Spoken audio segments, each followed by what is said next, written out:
My parents said they couldn't waste money on two educations, so my sister got the college fund. They told everyone I'd run away in shame. My name is Ava Monroe. I'm 26. And if you think you know how this ends, stay tuned. I remember that night. The living room heavy with the smell of burnt coffee and disappointment. Dad's voice was calm, rehearsed, almost businesslike. You'll find your way, Ava. You're independent. Mom nodded without looking at me. You were never academic like Lila. Let's be practical. Practical. That word became my ghost. While Lila toured campuses and posted acceptance letters, I packed boxes in silence. I wasn't angry, not yet. Just hollow. When Mom told the neighbors I'd left to find myself, what she meant was that I'd left to make money no one else believed I could earn. For 2 years, I vanished, working double shifts in Austin, sleeping in a cramped studio above a laundromat. I stocked grocery shelves at dawn and coded websites at midnight. Every paycheck went into one account. I didn't buy new shoes. I didn't take vacations. I didn't tell them where I was. Because one day, I planned to come back, not for approval but for closure. Last week, I finally did. I walked through the same front door they once locked behind me. Mom froze mid-conversation. Dad's fork clattered against his plate. My sister's laughter died in her throat. Look who decided to return, Dad said, forcing a smile. Just passing through, I replied, pulling an envelope from my bag, the same kind they used to send bills in. I set it on the table between us. Mom's hand twitched. What's this? The thing you said you couldn't afford, I said softly. Education. When she opened it and saw the university seal, her face drained of color. That's when the screaming began. Mom's scream cracked through the room like glass shattering. Dad pushed his chair back, so hard it scraped the tile. Lila just sat there, staring at me, the golden child frozen mid-spotlight. What is this supposed to mean? Mom snapped, her voice high, brittle. You forged this. I almost laughed. I didn't forge anything, I said. I graduated last month. Full scholarship. Top of my class. She blinked, the denial already softening into panic. Dad reached for the envelope, pulling out the letterhead embossed with the University of Texas. Attached was a copy of my degree, my name printed in bold, undeniable ink. You said you couldn't afford 2 educations, I continued, my tone calm, steady. So, I found a way to afford my own. Lila looked between us, her face pale. You went to college without telling anyone? I went to college, I said, without your permission. For a long moment, no one spoke. The only sound was the faint ticking of the kitchen clock, the same one that used to mark curfew, lectures, and expectations I could never meet. Then Mom's face twisted. You think this makes you better than us? You think this little performance erases the shame you caused? Shame? I repeated quietly. You told people I ran away. You called relatives to pray for my lost daughter. You made my absence your excuse.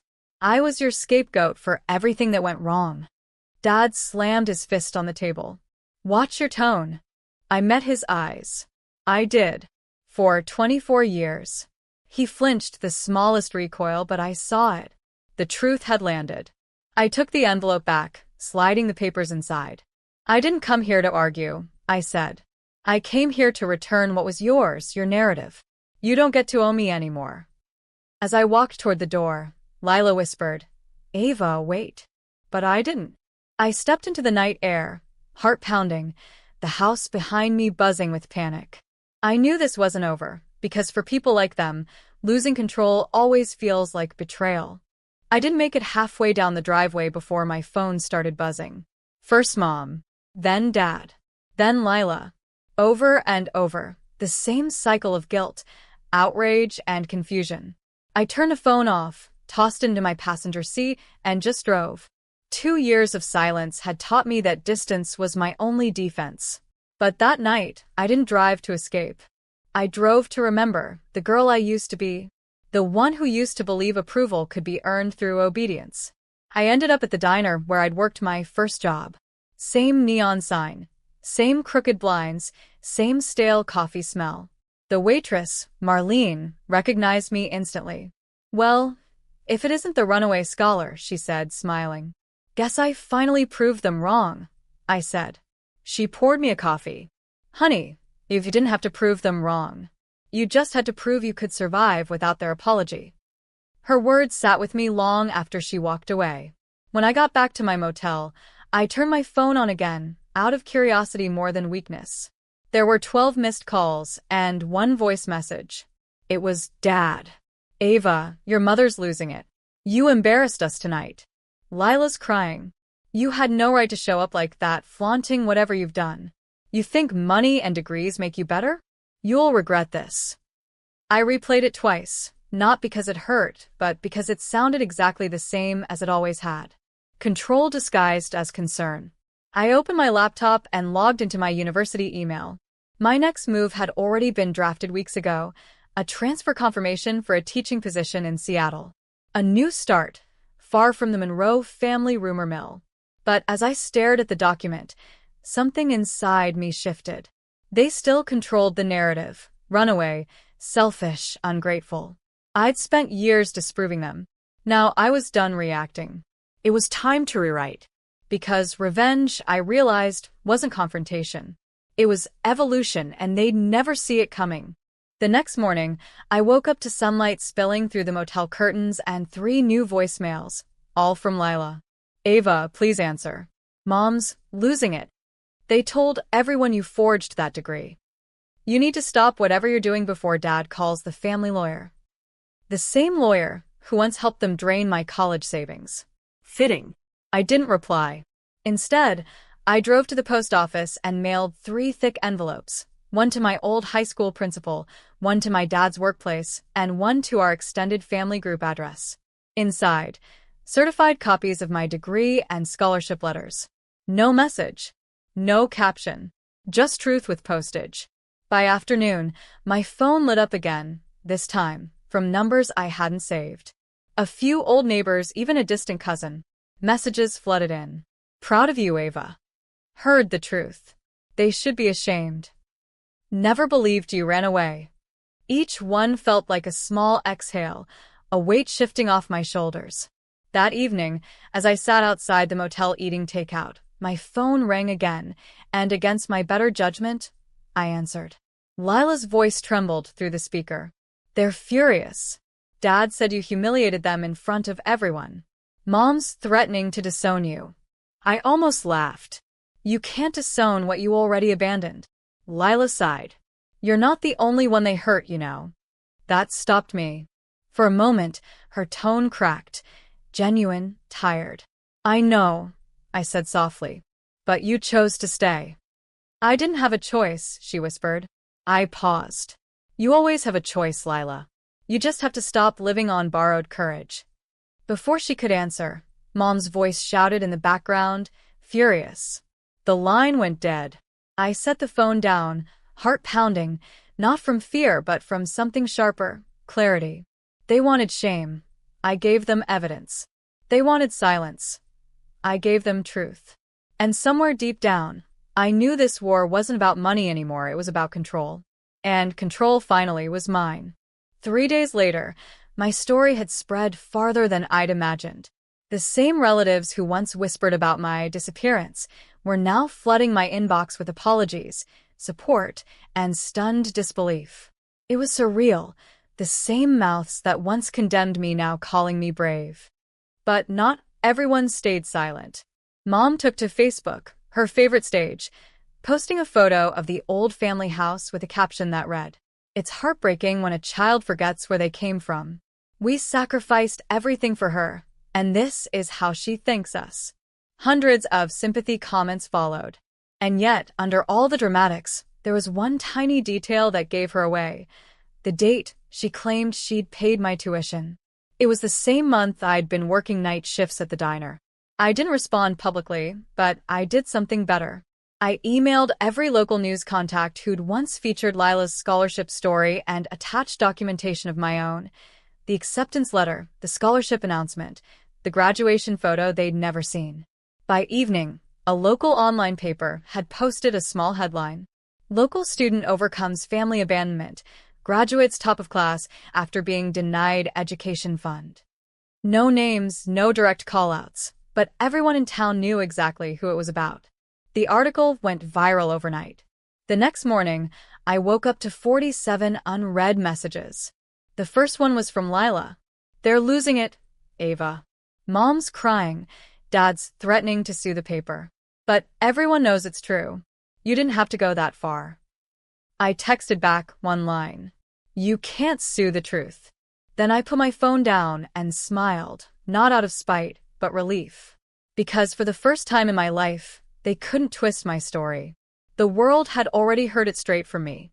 And in that moment, I realized something simple but liberating. I didn't need revenge. I'd already rewritten the ending. By the end of the week, everything had unraveled for them. The article had spread beyond our town, shared, reposted, quoted. Former teachers messaged me. Old neighbors called my parents out in the comments. Their shiny image of sacrifice and morality cracked in public view, and there was nothing they could do to patch it. Lila texted again late one night. "They're talking about moving. Mom can't handle the humiliation." I typed back slowly. "She handled humiliating me just fine." Then I set the phone aside. For once, I didn't second-guess the words that left my hands. The next morning, my dad called.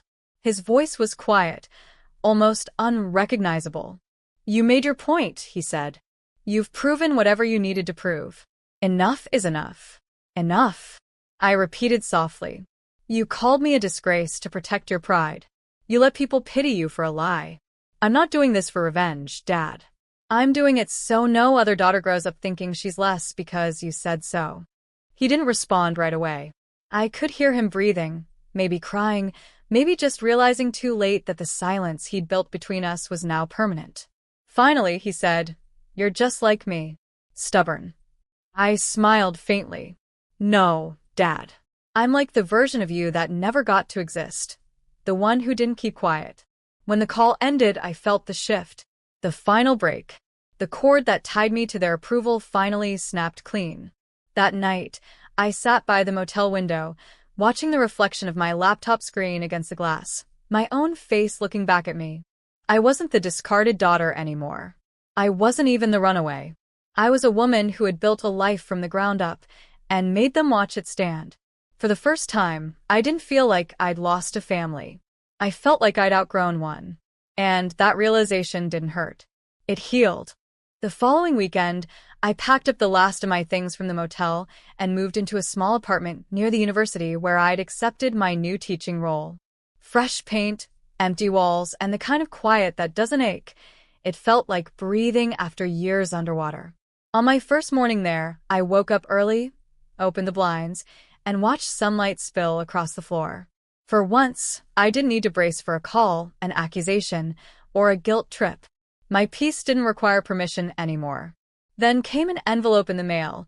No return address, but I recognized the handwriting immediately. My mother's. Inside was a single letter. "Ava, you've embarrassed this family more than you'll ever understand. Your father barely speaks to anyone. Lila cries every day. We don't know what kind of person you've become, but we raised you better than this. You've made your point, congratulations. I hope it keeps you warm at night. Mom." I read it twice, feeling nothing. Not rage, not sadness. Just the steady confirmation that I'd made the right choice. I folded the letter and placed it in a folder labeled Evidence of Freedom. Then I sat down at my desk and began writing my own letter. Not to her, but to me. "Dear Ava, you didn't ruin the family. You revealed it.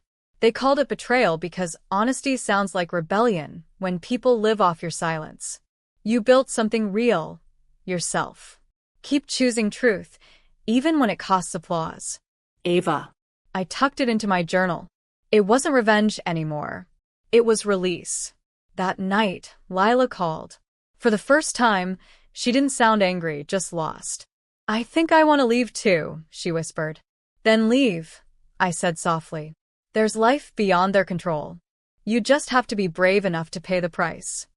She cried. I didn't. Because I finally understood, every generation needs someone who breaks the cycle. This time it was me. 2 months later, the world had grown quiet again. Not empty, just peaceful. My new apartment smelled like coffee and books, not tension. My mailbox held bills, not guilt. My days were full of lectures, laughter, and students who reminded me what learning used to feel like before shame became a price tag. Lila called every few weeks now, small steps, soft words. She'd finally applied for an internship out of state. "I don't know how to start over," she told me one night. "You already did," I said. "The moment you stopped apologizing for wanting more." As for my parents, they'd gone silent. Their Facebook pages, once loud with humble brags, now sat untouched. The last post from Mom was months old, a photo of her garden with a caption, "Some roots grow back, some don't." It didn't hurt to see it. It didn't make me angry. It just made me done. One Saturday afternoon, while cleaning, I found the original envelope I'd handed them, the one that had started it all. The edges were bent, a faint stain of my mother's perfume still lingering. I opened it and traced the embossed seal of my degree. For the first time, I realized it wasn't proof for them, it was proof for me. That I'd survived what they said would destroy me.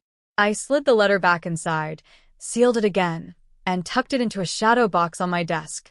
Above it, I pinned a single note card that read, *, run away in shame, their story. Came back in strength, mine. That night, I stepped onto my balcony, wind brushing against my hair, the city humming below. Somewhere far away, my parents still lived in the story they built, but I didn't. I raised my coffee mug toward the skyline and whispered, "Here's to the girl they counted out."